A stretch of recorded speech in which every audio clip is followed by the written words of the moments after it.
It was a cancer diagnosis that led Judy Myers to start making for good in her hometown of Columbus, Georgia. So she joined the Pillow of Love ministry with her friends from church. 2010 is the year that I had cancer, and I received one of the first pillows that they made when I had my surgery.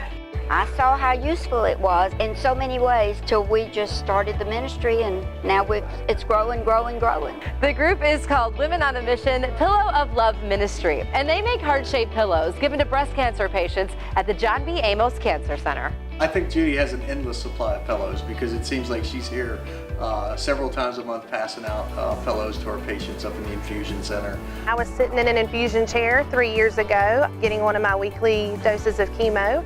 And this sweet lady came by, gave me a pillow and a hug and a smile, which is exactly what I needed then. Well, in 2013, I was diagnosed with breast cancer and known Judy for a long time, and so she brought me a pillow when I was sick.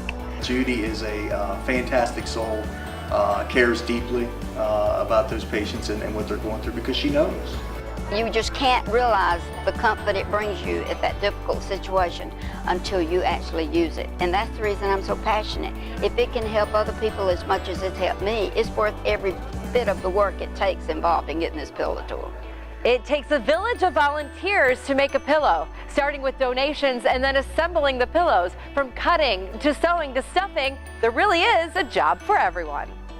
Everybody has got something they can do. There are people here today that don't even know what a sewing machine is, but they can cut, they can stuff. Pillow donations are made to the John B. Amos Cancer Center, and the group drops off about 30 pillows every month.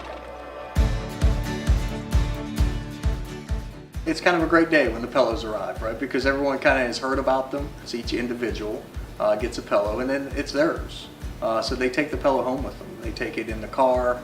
They use it in a variety of ways. You kind of get a tutorial about how to use the pillow. Patients talk about their pillows even years after having had chemo. They still refer to how useful and how helpful that pillow has been. I use it for all sorts of things, of course, primarily under my arm where I had lymph nodes removed, on my lower back when my back aches. I mean, I've used it all over, and it's just very handy.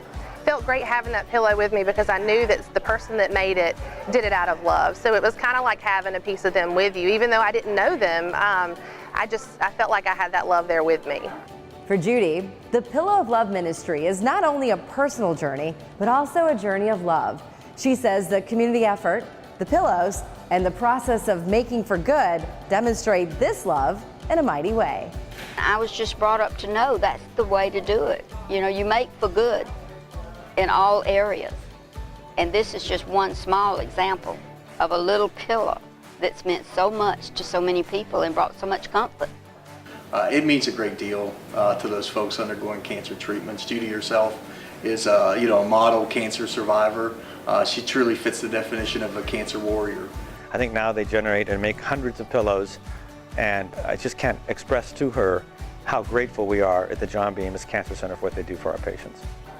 It's just in your heart and soul, and you know that you've got to keep going. You've got to have that passion to continue doing it. I'm Judy Myers, Women on Mission Pillow of Love Ministry, and we make for good.